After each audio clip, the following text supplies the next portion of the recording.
Welcome to the Guitar Department. I'm your host, Joe Alton. On this episode, we have Des Moines area guitar player Dave Yazel. He's like 9 feet tall, he's got an enormous rig, and he's got 2 bands to talk about. It's going to be a great show. Stay tuned. Welcome to the Guitar Department.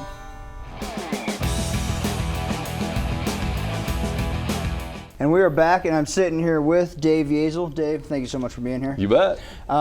Dave is in 2 bands now.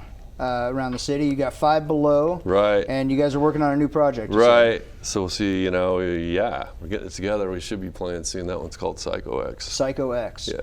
Excellent. Yeah. So you've been playing around the city a long time. You've been cover bands in and out for a long time. How'd you get started playing?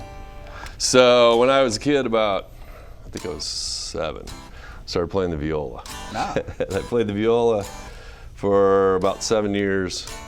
Fairly successfully, I was in the city orchestra and state orchestra and stuff like that. And that's, I had some really great teachers that taught me a lot. A couple women that were, I started out with Mr. Broniger, if anybody knows who that was. He was second chair violinist in the Des Moines Symphony. Okay. And he passed away quite a few years ago. But great teacher, good guy. And then I had a couple women that were viola players in the symphony. It was Sheila Magnuson and Sherida, I can't remember her name. I'm sorry. Do you still play the viola anyway, at all? I haven't played in years. I can pick up a violin and a viola though and play a little bit. Yeah. All right. You haven't lost it all? But I learned everything about music from that. Right. Definitely a lot. A heck of a lot. So yeah. Right. Yep. So how'd you get turned on to guitar? Other than it's a natural transition. It is, but I got a guitar when I was about 14 or 15, and of course, there's an amp and a volume knob and all kinds of toys, and I was like, well, this is more fun. Yeah. They do make violas with all that stuff, too. Well, yeah. They put you in touch with Catherine Fox. Well, yeah, No, but so, you play around town. You've been doing this for a long time. Right. You had, South 35, or 35 South. I'm sorry. My apologies 35s. to the South 35 guys. We're going to have you both on sometime. Yeah. Guitar duel to the death. Mostly like classic rock cover band type of thing, right? Yeah, 35 South was Southern rock type thing. I met Dennis Hayslip, and I was like, this guy would be a perfect Southern rock singer, and we started talking, and so we did the band, and it was great, That wasn't really totally right up my alley, but whatever. Yeah. And we got some other good people to play in it. But yeah, classic rock, leaning on, hard rock and a little bit of metal and stuff like that. Yep. And you sort of slowly became a bit of an equipment junkie. Like you said, there's knobs and buttons and amps and pickups and stuff. And some of that, I got older, and when you're younger, you can't afford maybe necessarily what you'd really like to have. Not that I didn't have some decent equipment and spent some money on it, but you get a little older, and it's like, wow, I could buy these. And with reverb, it's easy to sell, or eBay was before that. So I figure, it's hard to play a big 50 or 100 watt tube amp like you want to at the music store. Yeah. So why not just buy it, and then, if it's not what you want, move it. So I've done that for quite a while. Can you talk about this guitar you're playing here? This thing looks... so this is the latest Steve I iteration. Signature model? Nice. Yeah. And it's got an interesting handle on it for an Ibanez. Right, so he went from the monkey grip to the Pia. The Pia handle, which I can't remember what he calls that exactly. That's not correct. But the guitar is called a Pia. Yeah. And that was one of the changes he made from the Jim. Some of the other changes were the different pickups. He switched those. And those pickup covers, man, those are incredible looking. Yeah. Those are just the hardware awesome. on that whole thing. It's not just gold. It's pops. styled. And then the inlay on the neck. Yep. Changed that some. The old ones had a vine. I forget what they call this. There's a Tree of Life vine on the old ones, and this one's slightly different. These are Utopia pickups, they're called. I like these better. I've had a few Jims. I still have a couple. I love those. But I never really liked the stock pickups that well in most of them. And these, I really dig. These are great. Are you one that's afraid of modding, like a signature model, or you'll just go for it? No, so I have an old 88 or 9 floral Jim that I still play a lot.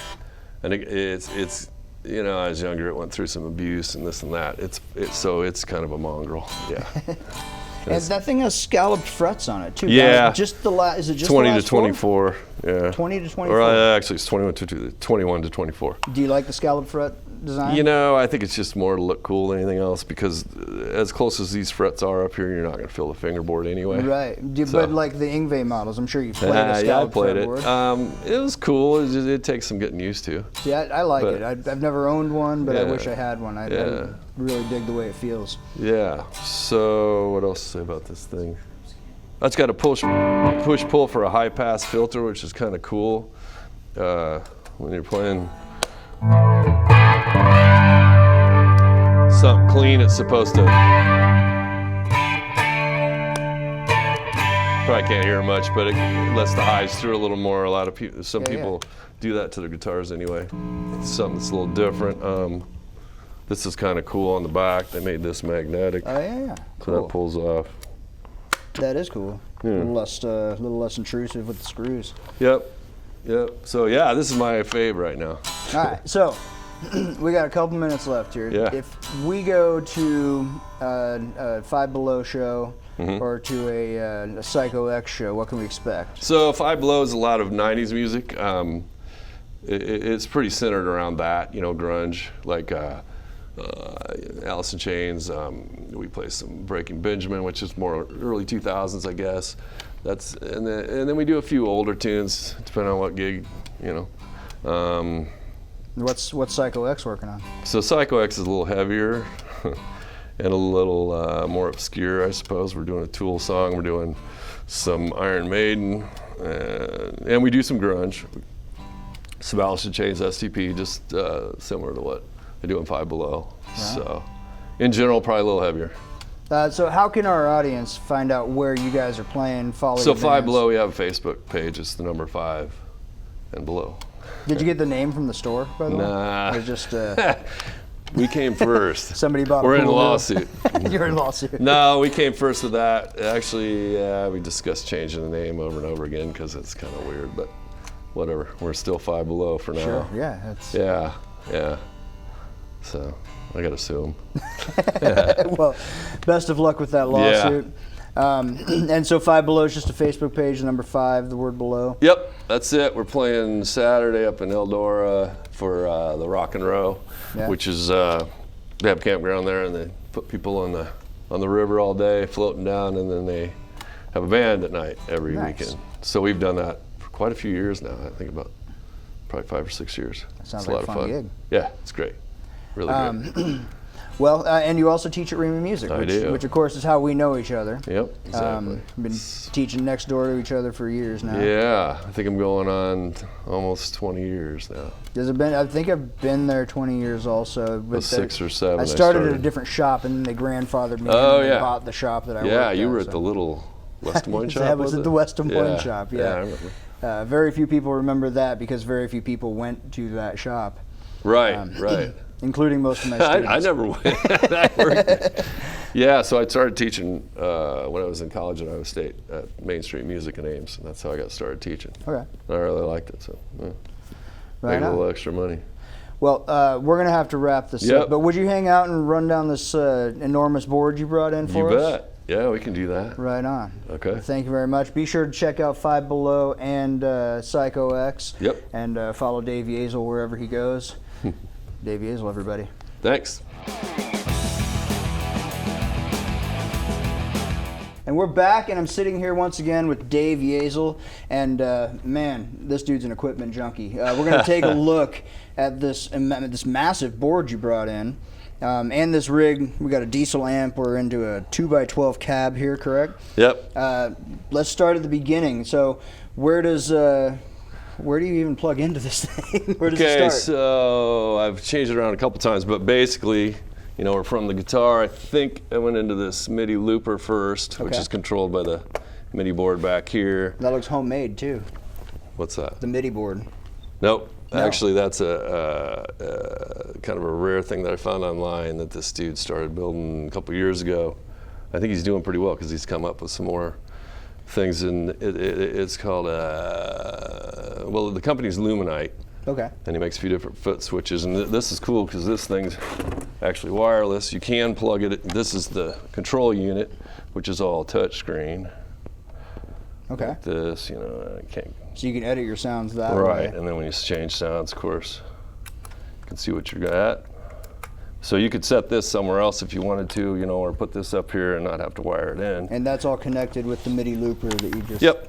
Okay. And so the MIDI goes, that's part of what's MIDI. This is controlled MIDI, this is controlled MIDI, and that MIDI looper's controlled MIDI. And then I put whatever 3 pedals I want up here to control MIDI, switch them in and out, and then I'll hit one button, you know, and it'll kick this. Like, I think it's here. And so instead of hitting like 5 or 6 different things, Yep. you can just Then switch I can all kick of them the at button. once. I can control these with MIDI instead of. Oh, there it is. See, it lights up when it's on, and like that's a wah, half-cocked wah. Yeah. You know, or I can switch this over to the octaver, and then I'll kick that in instead when I hit.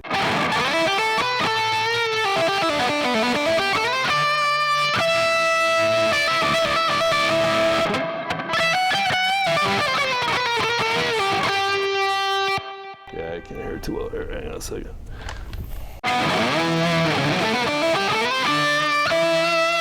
There you go. Then you hear the octave, right? Yeah, the harp. So yeah, or the Harlow, which obviously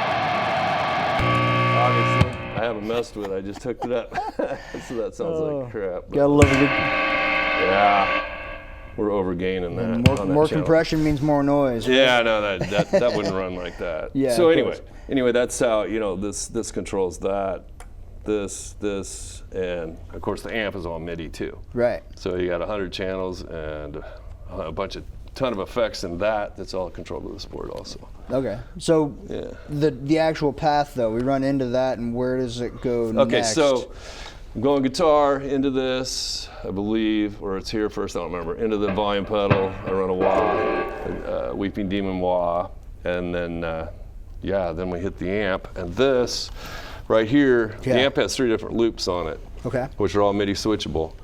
That's why I put this back here so I don't have to switch it with my foot, because that... and this is a standard it's just an SD1 Super Overdrive. Right, and it really doesn't, it just gives that little bit of sweetness to it. I don't add any gain or distortion with that. And so you're just sending it, so you're just using it as like a...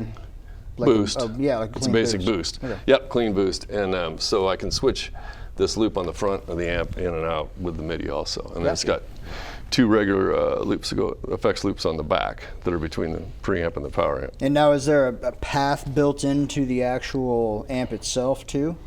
Like a digital... Yeah, well, it would hit path? this. I don't remember if it would go here, and then it hits this loop, and then, and I don't know if you can see it on the front. The screen's kind of small, but it says pre-loop here to tell you whether it's on and off. And like you go into this, turn it on and off. That would turn it off, turn it back on. And I mean, that's just, you know, by manually, but of course MIDI would do it, and then you'd store it however you want to do. Right, because this looks like the type of interface you might find in the front of like a multi-effects pedal. Yeah. One of the more modern, like a Helix or something like that. Right. So This is and a you diesel. And you can order these things any way you want to. So you've got the pre-loop, and I think it's 6 effects that you can order any way you want. Yeah, that's it. You got the pre-loop and 6 different effects, and you know it's your basic delay, reverb. Now, just to catch people up here, because we might have some people of all levels watching, what is the purpose of a loop? Okay, in terms of your signal path, a loop obviously when you're just playing is something else, but when you're talking about a signal path. Well, there's different kinds of loops. Of course, we're talking this, you know, is in a loop that's in front of the amp, and so is that, because those types of pedals work best in front of the amp. And the loop is just something, you know, that you switch in and out, you know, the sound of the amp, right? Right. So, and the reason I like loops is that I can switch out and I don't have any extra cables running all, you know, any extra sound, noise. Sort of a way to add effects to the middle of what would be an established chain. Yeah, though, and then the 2 loops on the back, of course, that goes between the preamp and the power amp in this. So are you using this for your gain, or is your gain coming Most from... of it's this. Okay. Yeah. That's just on top for a little bit of clean boost. Right, but you this don't have is like all a the gain gain. pedal. No. And you don't, the Well, that M5's Harlow not could doing... add some, but I don't do that. No. Right. Most of it's the amp, and it's got plenty. It has tons. This isn't necessary, of course, but it's just a little sweetener. Yeah. I got one too. I use my Comp Plus. Actually, my Precision Drive right now is set up for a little bit more gain, but Right. Yeah, so, okay, now I run just about everything in front of my amp because it's a Vox AC-15. It doesn't have a loop. Right, It yeah. doesn't offer a whole lot in terms of gain. So this is a whole different monster. It so is. we come out of, you get the gain from here, you come out of that, and what are you adding to it? To your signal, so you got like reverb and you got all sorts so all the time-based effects, reverb, delay, and stuff like that, I take off this. Okay. This runs all that. Yeah, and then except for the M5 I use for special effects like harmonizer, which I think, if I can find the right key.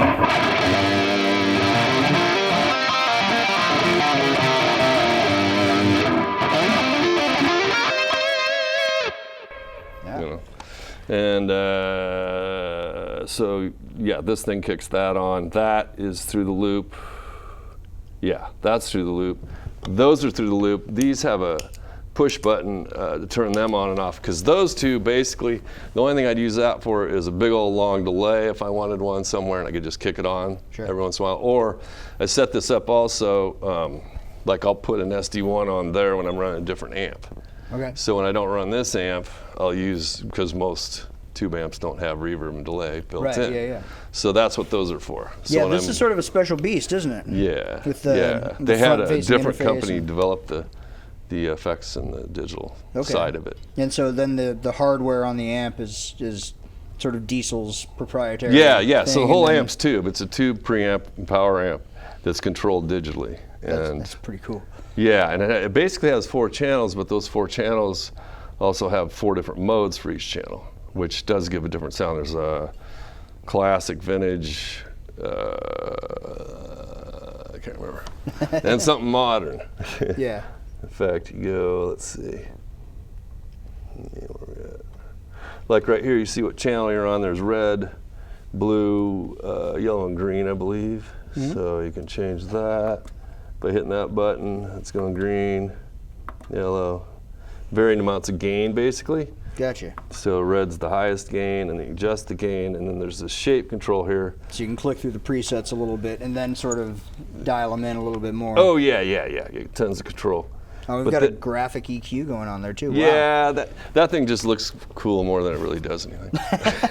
I'm pretty sure. Well, that's really what graphic EQs, even from back in the day, in the cars, it was just sort of to stare at. You didn't. Yeah. No, it looks cool. Just have some sound engineer dialing in your sound. Right.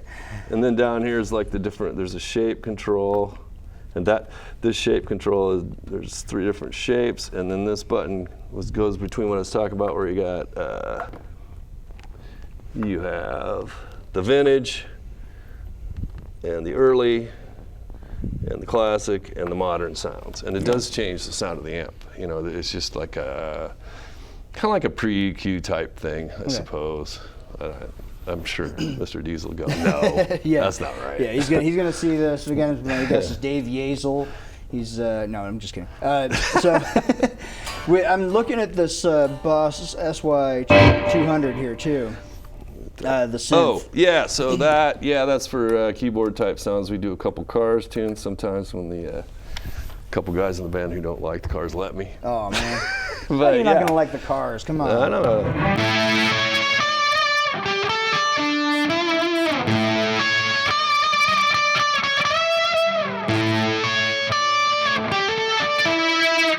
Sorry. Something like that. That's cool. Now, tell me about this blue pedal in the middle here, the Jam Man.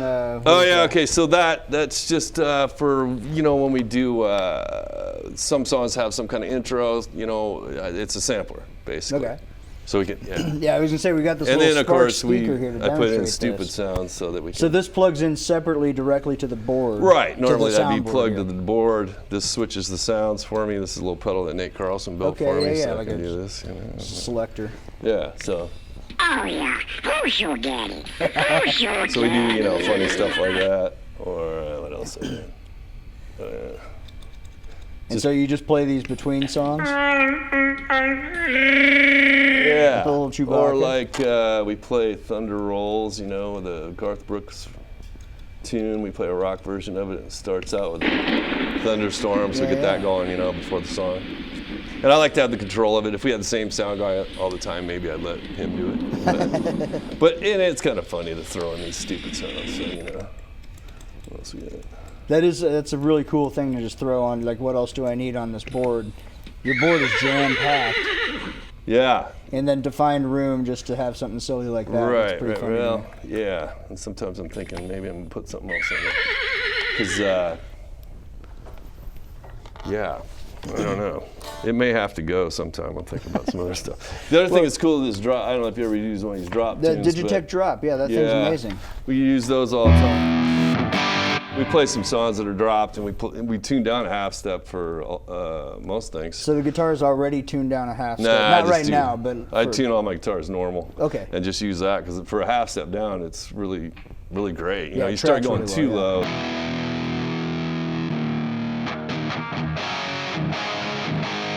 Put a half step down, it's live. You're not gonna. You don't notice that. It sounds great. Yeah. You start getting lower. The lowest we go is 4, or 2 steps down. So that's two whole steps.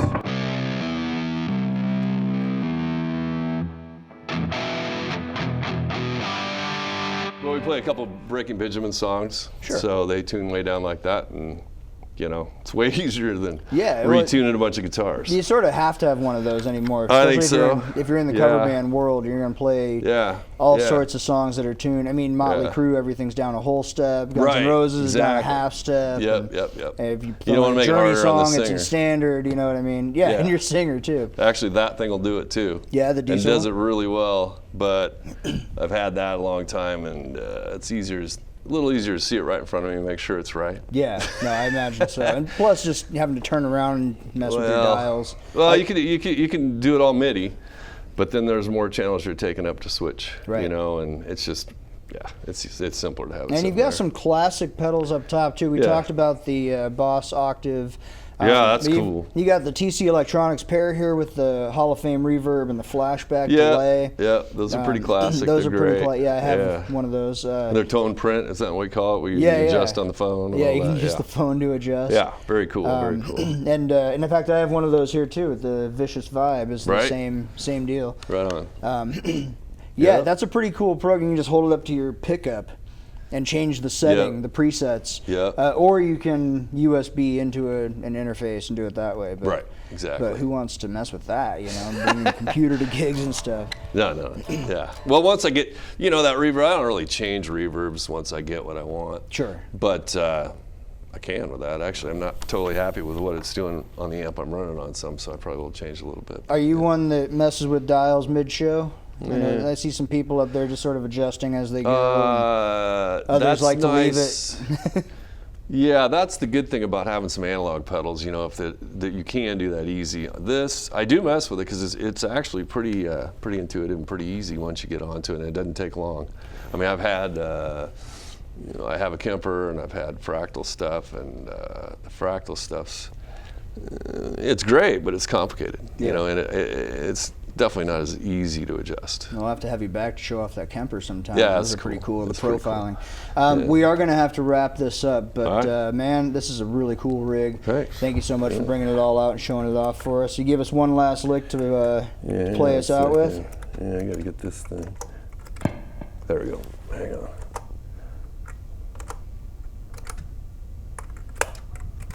Yeah, you ready? I think I'm ready. Okay. Well, what are we doing? Let me hear a lick. Just show us a sound.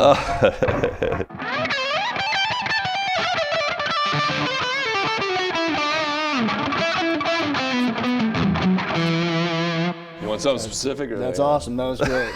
Thank you again for showing it off. Yeah, sure. We're going to come back. We're going to jam out a little bit. Right on. Okay. Dave Yazel, everybody. Thank you.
Well, thank you for tuning in to the Guitar Department. I've been your host, Joe Alton. I want to thank my guest, Dave Yazel. Dave, Thank you, you Joe. so much for being here.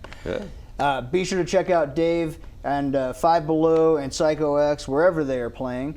And be sure to follow them on Facebook. Be sure to follow us on Facebook at facebook.com/The Guitar Department.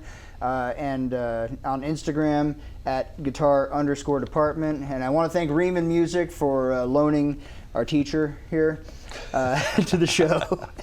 They don't own me. Well, they own both of us. Come on now. Would you like to play us out with one more jam? You bet. All right, let's do it.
Awesome. Thanks, Joe. Thank you.